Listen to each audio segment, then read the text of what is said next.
The sky above Ashcombe Manor had been the colour of old iron since dawn. By afternoon, it hung so low over the west field that the tenant said a man could reach up and touch it with a rake. The air smelled of hot stone and bruised grass, and something metal, like a coin held too long in a warm hand.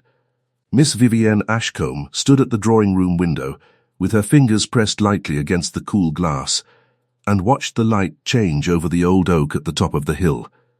She had watched that tree since she was a small girl. She knew every branch. She knew the way the leaves lifted when the wind came from the sea. She knew the way the trunk leaned a little to the south, as if listening for something no one else could hear. The 3 children of the parish had been sent up to the hill an hour before to gather early acorns for a school lesson. Vivienne could see them now, small figures in brown coats and a pale blue pinafore, running in a wide circle around the trunk. The tallest was Peter, the miller's son. The middle one was little Susanna Blake, whose mother had died in the winter. The smallest was a boy named Tom, no bigger than a lamb, with a laugh that carried down the hill on the wind. Vivienne watched them, and she felt the strange tightness in her chest that had been growing since the morning. She could not name it. She only knew that when the light went that particular grey, and when the birds stopped singing all at once, something old in her bones told her to move. "You are staring at the weather again," said a voice behind her. It was smooth and cold as river stone. Vivienne did not turn. She knew the voice. She had known it all her life. It belonged to her cousin, Miss Petra Ashcombe, who had come to live at the manor 3 summers ago after her own father had gambled his estate away, and who had never for a single day forgiven Vivienne for being the daughter of the elder brother. "There is a storm coming," Vivienne said. "There is always a storm coming, in your telling of it." Petra came forward and stood a careful 2 paces behind her, arranging her skirt so that the fine yellow silk caught the light. She smelled of lavender water and something sharper underneath, a thin scent like a needle. "Really, Vivienne, if you spent half the time on your embroidery that you spend on the sky, you might one day marry." Vivienne did not answer. Her eyes were on the children. Peter had climbed onto the lowest branch of the oak. Susanna was crouched at the base, sorting acorns into her apron. Tom was chasing a butterfly in a wide, wobbly circle. "His Grace will be here within the hour," Petra said. "I do hope you will not disgrace us. It is one thing to be plain. It is another to be silent as a fish. A duke expects wit at his table, not a woman staring out of windows." The words landed the way Petra's words always landed. They were sharp enough to draw a small bead of pain, but not so sharp that anyone watching would say they had been unkind. Vivienne had heard 100 sentences like it in her 23 years. She had a small private routine for them. She would count to 5 inside her own head, and by the count of 5, she would no longer feel the sting. 1, 2, 3. A drop of rain struck the windowpane, and it was as big as a shilling. 4, 5. She turned from the window. "I am going up the hill," she said quietly. Petra laughed. "In this, you will ruin your gown. The children are up there. The children have legs. Vivienne, they will run home when the rain comes. Do sit down. His Grace's carriage may be seen from this very window in a matter of minutes, and I will not have you arriving at the front step looking like a drowned kitchen maid." But Vivienne was already at the door. Her hand was on the handle. She could not have said what made her move. It was not thought. It was the tightness in her chest, and the colour of the sky, and the way the birds had gone quiet, and the way the old oak on the hill looked as if it were holding its breath. "Vivienne," Petra said sharply, "if you leave this room, do not expect me to explain your absence to the Duke." "Then do not," Vivienne said, and she was out. The hall was cool and dim. The stone floor bit through the thin soles of her house slippers. She did not stop to change. She caught up her shawl from the peg by the door, and she pushed the great oak door open with both hands, and she stepped out into the strange yellow light of the afternoon. The air outside was heavier than she had expected. It pressed against her face like a warm cloth. The smell of the coming storm was everywhere now, thick and green and mineral. And beneath it there was the deeper smell of the old drive, of gravel and horse and the roses at the gate. Vivienne pulled her shawl tighter and began to walk, and then to run. The drive climbed for 100 yards through the low garden, and then it turned into a footpath that wound up the west field toward the top of the hill. The grass on either side was tall enough to brush her hands. She could hear her own breath, and the soft thump of her slippers on the packed earth and, far off, the low warning growl of thunder over the sea. She looked up at the tree as she climbed. It was one of the great oaks of the county, older than the manor itself. Men said it had been standing when the first Ashcombe rode down from the north and named the valley. Its trunk was as thick as 3 barrels laid together. Its top branches were higher than the chimneys of the house. Vivienne had climbed it as a girl. Her father had lifted her into its lowest fork and told her the tree was a lord in its own right, and that it would outlast them all. She was 3/4 of the way up the hill when she heard the sound of hooves on the road behind her. She did not turn.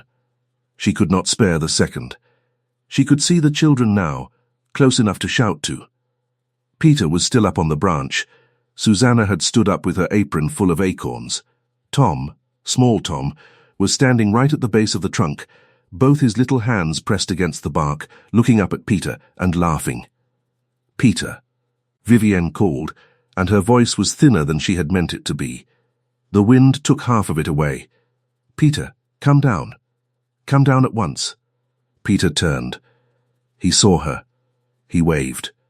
The first true crack of thunder rolled across the sky, and it was not far off anymore. It was overhead. Vivienne felt it in the soles of her feet. She began to run in earnest now, hitching up her skirt with one hand, and the shawl fell from her shoulder and dragged along the wet grass behind her. "Peter, come down." "Susanna, take Tom, come to me." Susanna's face was small and white when she turned. She heard the note in Vivienne's voice. Susanna was a clever child. She dropped the corner of her apron, and the acorns spilled out onto the grass, and she reached for Tom's hand. But Tom was still laughing, still watching Peter, still with both palms pressed to the great bark of the oak. Peter began to climb down. He was quick. He knew the branches. Vivienne was still 40 yards away, and running. The wind stopped. That was the thing Vivienne would remember for the rest of her life. The wind, which had been pulling at her shawl and her hair, stopped all at once, as if some great door had been shut. The tall grass on the hill stood perfectly still. The birds, which had gone quiet an hour ago, gave no sound at all. Even her own breath sounded loud to her. She knew, in that stopped moment, what was going to happen. She did not think. Her body took over. She ran the last 30 yards faster than she had run in her life. She reached Susanna first. She caught the child under the arm and pulled her sideways, hard, out from the shadow of the tree. Susanna cried out. Vivienne did not let go. She reached with her other hand and closed her fingers around Tom's small wrist, and she pulled him too, pulled both of them, dragging them stumbling and half falling across the wet grass. Peter dropped from the low branch. He landed on his feet. Vivienne caught his collar in her fist without breaking stride. She had all 3 children now. She did not stop. She did not look back. She ran with them, sliding down the slope of the hill, away from the trunk, away from the great arms of the oak, and she counted seconds inside her head. 1, 2, 3. And on the count of 5, the world turned white. There was no sound at first. There was only the light, a blinding, blue-white light, so bright she saw it through her closed eyelids.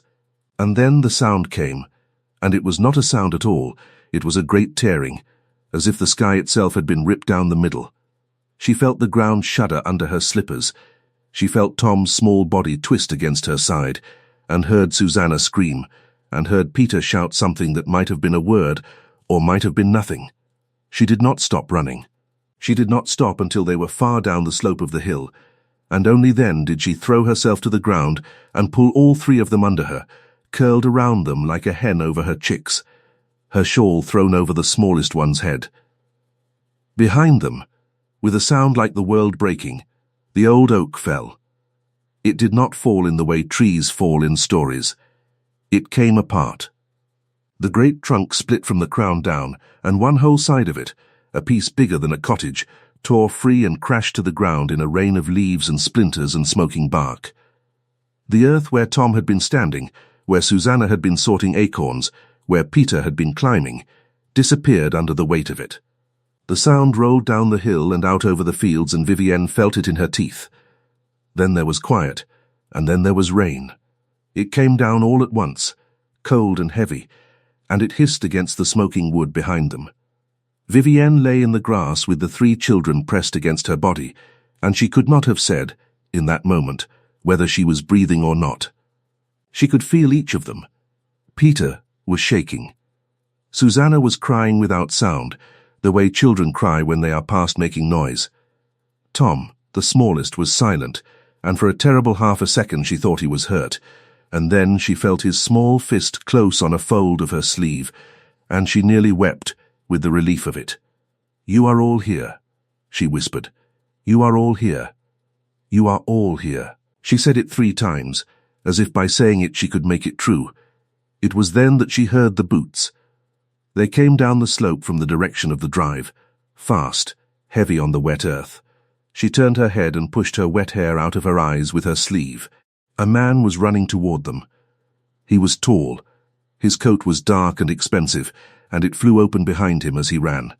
His hat was gone. His hair was black and already soaked. He had the kind of face that did not seem at first to be handsome, only to be entirely present, as though every other thing in the field had become a little less real when he arrived in it. He reached them and dropped to one knee in the grass. He was breathing hard. His eyes moved across the 4 of them, one by one, counting. "Are they hurt?" he said. His voice was quieter than she had expected. "Miss, are any of the children hurt?" She could not answer at first. Her throat was full of the storm. She sat up, slowly, and Susanna's face was pressed against her shoulder, and Tom would not let go of her sleeve. "I do not think so," Vivienne said. Her voice sounded far away. Peter, look at me. Are you hurt?" Peter, brave Peter, shook his head. His lower lip trembled. He was 10 years old, and he was trying very hard not to cry in front of the strange gentleman. The man let out a long, slow breath. Vivienne saw it as a small white cloud in the sudden chill of the rain. He put a hand very briefly on Peter's shoulder, and then he stood, and he lifted little Tom out of Vivienne's arms as easily as if the child had been made of paper. Tom did not protest. Tom, who had never in his short life been held by a stranger without complaint, tucked his wet head under the man's chin and closed his eyes. "Come," the man said. He held out his free hand to Vivienne. "You cannot sit in the rain." She looked at his hand. It was a broad hand, ungloved. The knuckles scraped a little from something, perhaps his run down the slope. She put her own hand into it, and he lifted her to her feet in one steady motion, as if she weighed nothing. Peter got up on his own. Susanna clung to Vivienne's skirt. Behind them the old oak lay in ruin. Steam rose from the split heart of it. The smell of burned wood mixed with the smell of the rain, sharp and sweet and terrible. And Vivienne knew, with a small cold shock, that she would smell that smell for the rest of her life and be back on this hill. They walked down the slope together, all 5 of them, the man carrying Tom, Vivienne holding Susanna by the hand. Peter walking close on her other side with his fists in his pockets. Halfway down the drive, they met 3 of the stable men running up, and behind them Petra, in her yellow silk, holding a shawl over her head against the rain, and picking her way in small, angry steps. Petra stopped when she saw them. She stopped when she saw the man carrying the child. Her face went through 3 expressions in quick order. First was fear, plain fear, at the sight of Vivienne wet and muddy and streaked with soot. Second was confusion, when she saw the children were safe. Third, and it settled into her face and stayed, was calculation. "Your Grace," she said, and dropped into a curtsy that was so deep it very nearly touched the wet gravel. "Your Grace, we did not. My cousin, I fear, has caused you great trouble. She is often impulsive." The man did not answer her. He walked past her as if she had not spoken.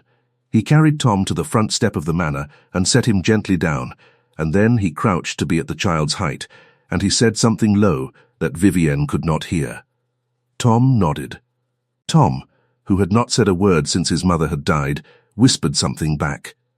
Vivienne stopped on the drive. Petra had turned and was walking briskly beside her, still talking, but Vivienne could not hear the words.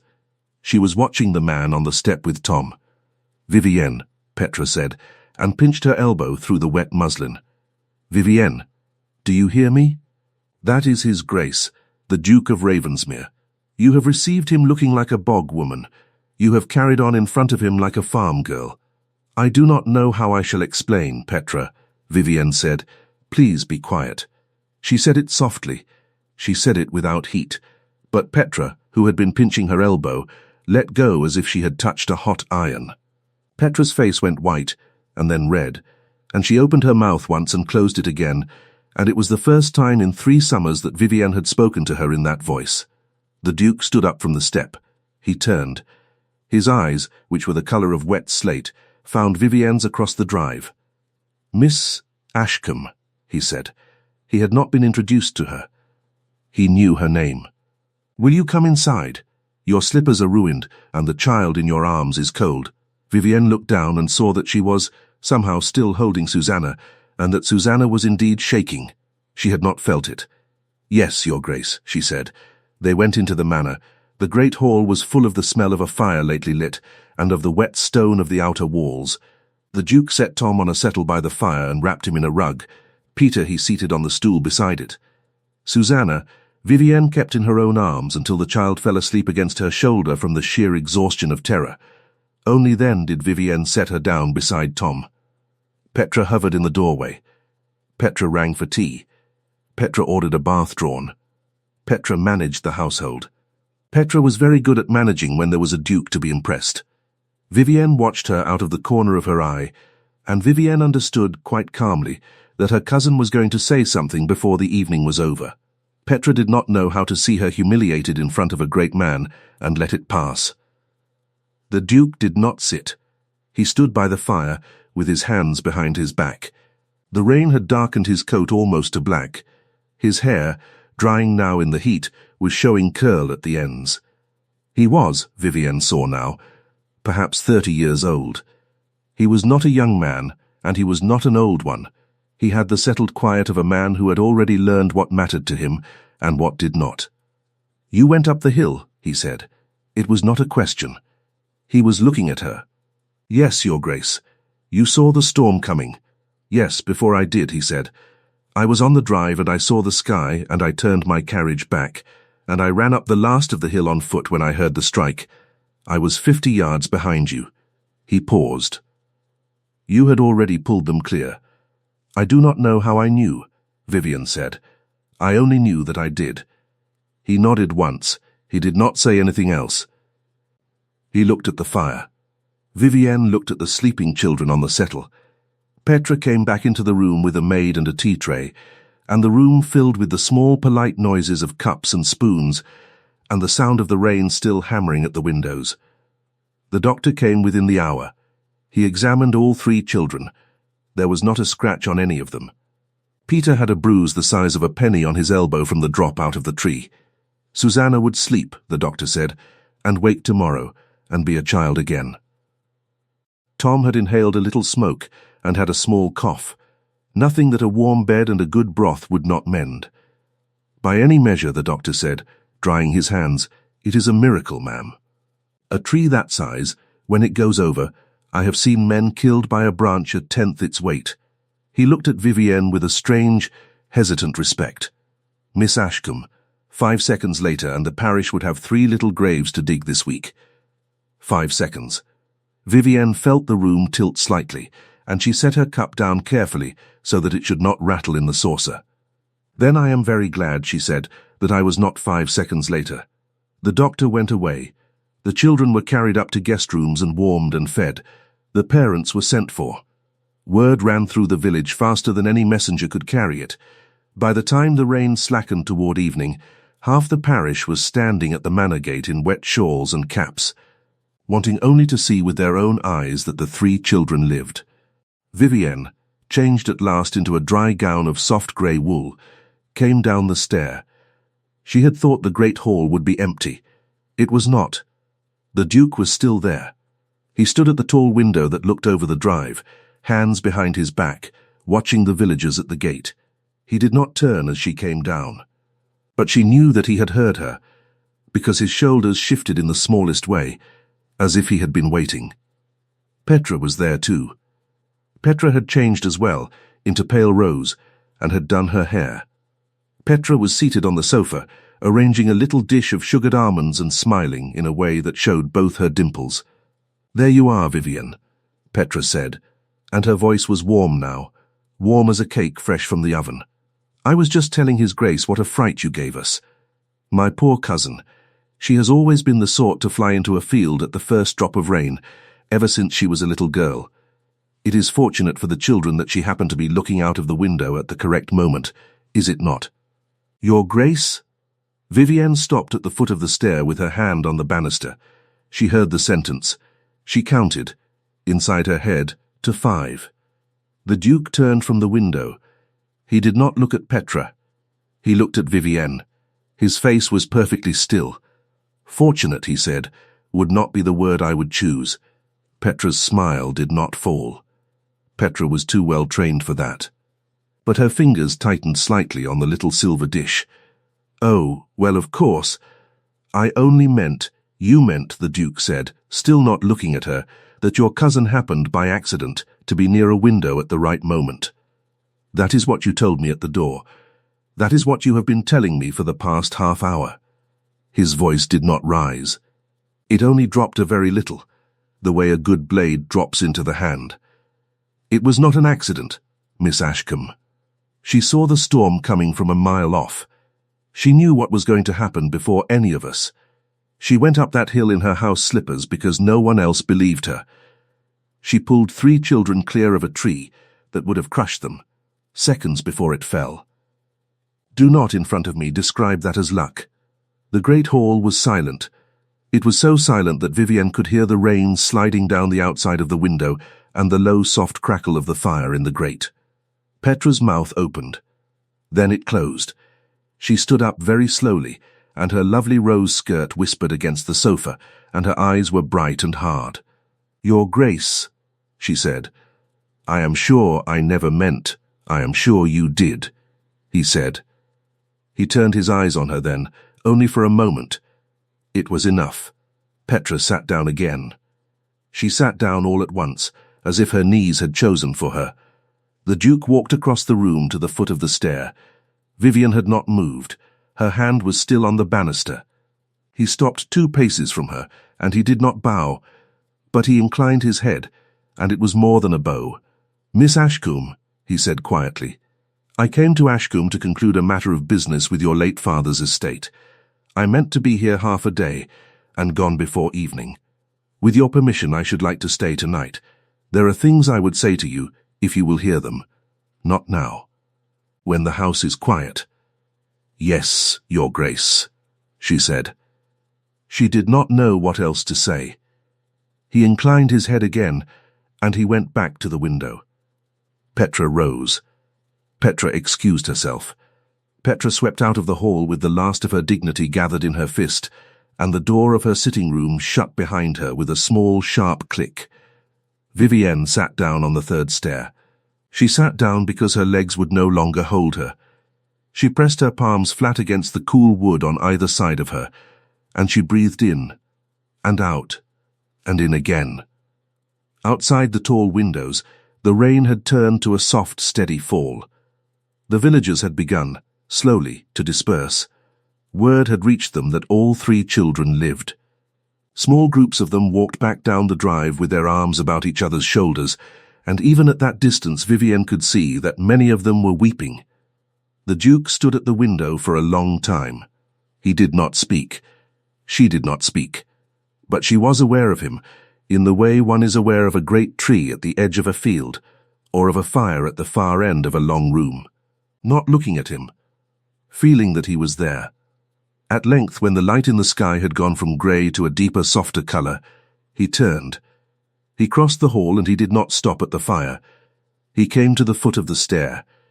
He looked down at her, where she still sat on the 3rd step. "Come," he said, and held out his hand. "You have not eaten.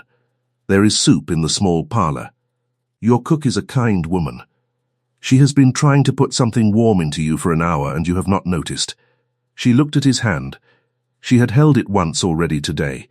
She put her hand into it again, and he lifted her from the stair, and they went together, quietly, into the small parlour at the back of the house, where the fire was low and the curtains were drawn, and there was, indeed, a bowl of soup on a small round table. He did not sit with her. He stood by the fire while she ate. He did not press her to speak. When she had eaten half the bowl and could eat no more, he took the tray away himself and set it on the sideboard. Then he did sit, in the chair opposite her, and he put his elbows on his knees and looked into the fire. "May I ask you something, Miss Ashcombe?" "Yes, how did you know?" She thought about it. She thought about the tightness in her chest, and the colour of the sky, and the way the birds had gone quiet. "I did not know, exactly," she said. "I felt something wrong. I have known that tree all my life. The wind was not right on it, and the birds were not singing, and the sky was the wrong colour. It was a great many small things at once. My cousin thought I was staring at the weather because I had nothing better to do. Perhaps she was correct most days. Today she was not." He nodded slowly. He looked at his own hands for a moment. They were, she saw again, ungloved. He had come into her house without his gloves, and he had not asked for them back. "When I was a boy," he said, "I nearly drowned. I was 7. I went into a pond at my father's estate, and the mud pulled my shoes down, and I could not get free. A gardener saw me from the far bank. He ran. He was old. He should not have been able to reach me in time. He did." The Duke's voice was very level. "He pulled me from the pond and set me on the grass. My father was not near. My mother was not near. When I could speak again, I asked him how he had known to look. He said he did not know. He said only that he had felt something wrong." He raised his eyes then. He looked at her across the fire. "That gardener," he said, "is now the head of my household staff at Ravensmere. He has been in my service for 23 years. I have never, in all that time, discounted the moment when a person tells me they felt something wrong. And I have never met another until today." Vivienne did not know what to say. She only knew that her eyes were suddenly hot, and that she did not want to cry in front of him. He saw it. He looked away from her at once, back into the fire, so that she might have her moment without being watched. "There is one other matter," he said after a while. "You should know it. When I came into your drive this afternoon, my carriage passed a man on the road. He was walking, on foot, in the rain, with a small dog under his coat. He was your father's old steward, Mr. Halloran, whom I understand your cousin dismissed last month over a matter of some silver spoons that were never in fact missing. He did not look at her. I have taken him on. He will be at Ravensmere by the end of the week. His dog also. I mention it only because he asked me to tell you that his rheumatism has been much better since the rain stopped the last time, and that he thinks of you kindly." Vivienne did press her hand against her mouth then. Not for long. Only for a moment. She had not known Mr. Halloran had been dismissed. She had not known he had been walking on the road. She had not known where he had gone at all. Petra had told her, when she had asked, that the old man had retired to his sister's house in Bath and was very comfortable. "Thank you," Vivienne said, when her voice would come again. "Thank you, Your Grace." He did not turn. He did not want thanks. He said, still into the fire, "It was on my way." She understood, in that moment, several things at once. She understood that he had not told her about Mr. Halloran to impress her. He had told her because he thought she should know. She understood that Petra had lied to her about the old steward, as Petra had lied to her about many things, and that the lie had been small and cruel, and no one else would ever notice it. She understood that the Duke of Ravensmere was a man who noticed exactly the small, cruel things that no one else noticed. She sat by the fire, and she said nothing more. He sat by the fire, and he said nothing more. The rain, outside, slackened at last to a whisper. A log settled in the grate with a soft sound. Somewhere upstairs, one of the children, safe in a warm bed, laughed in a dream. He stayed the night. He stayed the next day also, on the excuse of the business he had come to conduct. He met with Vivienne's father's old attorney in the morning. He walked, in the afternoon, up the hill to the ruined oak. He stood before it for a long time in his black coat. Vivienne watched him from the window of the drawing room, and she did not go up to him. It seemed to her that a man ought to be allowed sometimes to stand alone before a thing that had almost taken 3 children. He came down from the hill at dusk. His boots were muddy. His hair was in his eyes. He came into the drawing room where Vivienne was sitting with her sewing, and he stopped in the doorway. "May I sit?" "Please." He sat. He did not look at her at once. He looked at the fire. Again, she was beginning to think that the fires of her house had become his particular friends. "I have been asked by many mothers of many daughters over the years," he said, "to visit their homes. I have refused most. Those I have not refused I have found to be exactly as they were promised. Charming, well-trained, decorative, willing. I have not married any of them." He paused. "I came here because your late father did me a kindness once, when I was a young man and needed one, and I owed his estate a courtesy. I meant to sign a paper and go. I did not expect to see anything remarkable." He turned his head. He looked at her over the arm of the chair. "I have seen something remarkable, Miss Ashcombe." The room went very still. Vivienne's needle stopped. She looked at him. "Do not," he said. "Answer me now. Do not answer me tomorrow. I will not press you, but I would like, if you will allow it, to come again. I would like you to know me, as I now, in some measure, know you. And if, after some time, you find that you might wish it, I would speak to your uncle, who is, I understand, your only remaining guardian in this house." She did not answer at once. She could not have.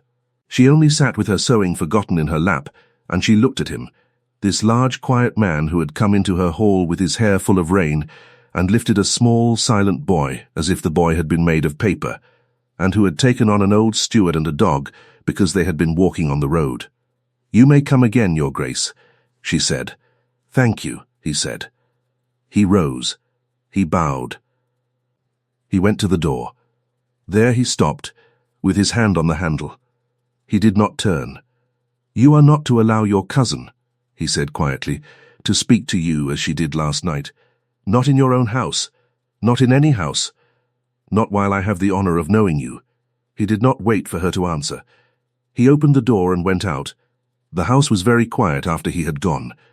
Vivienne sat by the fire, and she pressed her fingertips against her cheek, where she found that the skin was hot, and she thought, for the first time in a great many years, that perhaps her small private routine of counting to 5 might not be needed as often as it had been. He came again, as he had said he would. He came a week later. He came the week after that. He came, for a season, more times than Petra could easily count, and Petra counted them all, and Petra grew, week by week, thinner and paler and more silent. She had, in her time, been very sure of her position in the manor. She had believed she had made herself indispensable through the small daily labor of managing a household. She had also believed her cousin to be plain, quiet, and easily overlooked. She had not accounted for what a duke might see in a woman who counted ceiling tiles and watched the weather.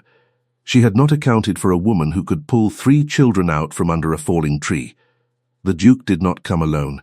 He brought, on his second visit, a boy of about Peter's age, small for his years, with quiet eyes. This was, he said, his ward, the son of a cousin lately dead. He brought on his third visit a woman who was his aunt on his mother's side, a cheerful, plain woman named Mrs. Rutherford, who had a laugh like a hen's clucking and who liked Vivienne at once. He brought, on his fourth visit, no one at all. He came alone in a plain coat, and he asked if he might walk with her in the garden, and she said yes, and they walked, and they did not say very much, and it was the finest walk that Vivienne had ever taken. He did small things. He mended, without being asked, the loose latch on the gate that Vivienne's father had never been able to fix. He brought Peter a wooden top the second time he came. He asked Susanna about her mother, and he listened when she answered, and he did not try to comfort her, which was the only comfort a child in true grief can bear. He learned Tom's name, and Tom, who spoke to almost no one, spoke to him. Once, and only once, Vivienne heard, indirectly, of another kindness.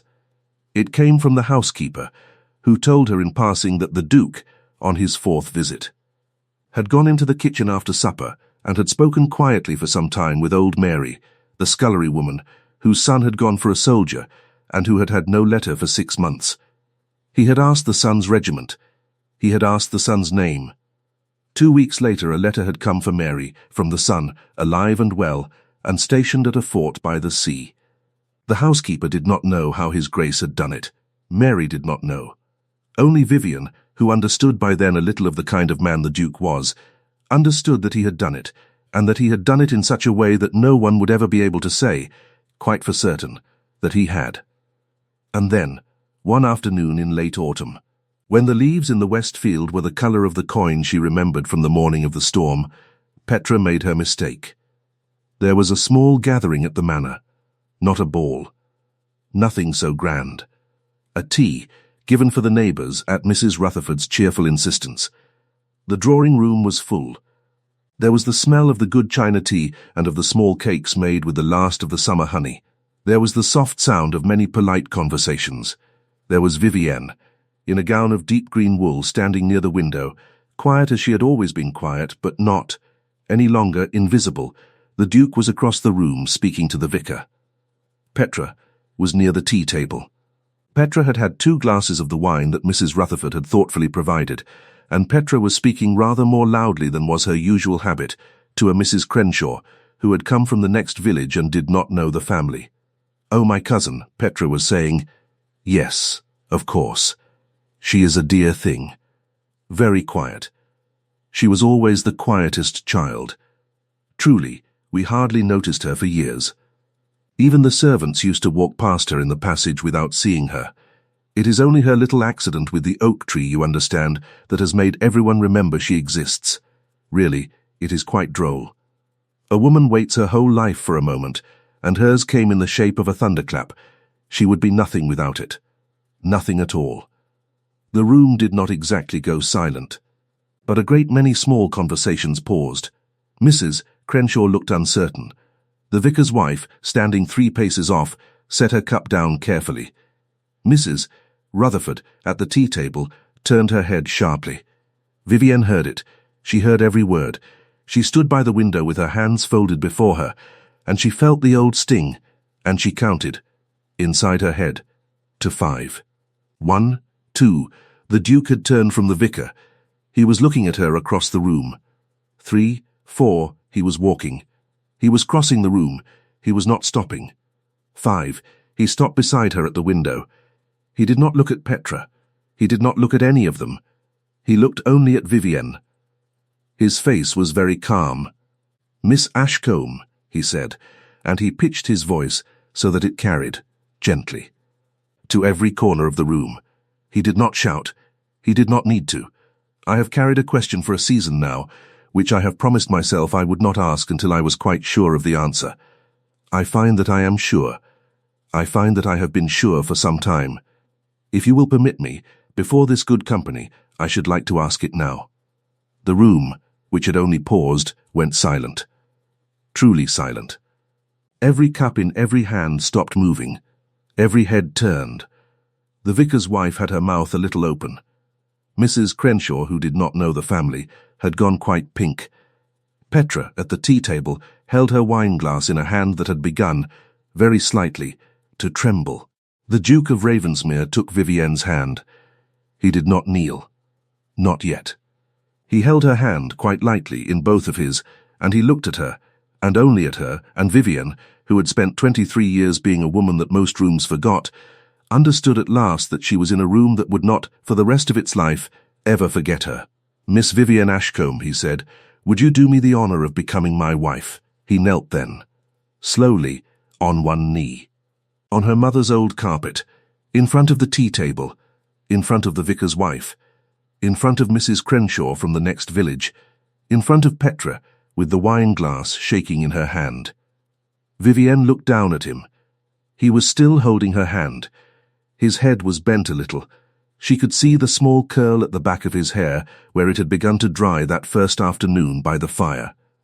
She could see the faint white line of a scar on his knuckle that she had not noticed before.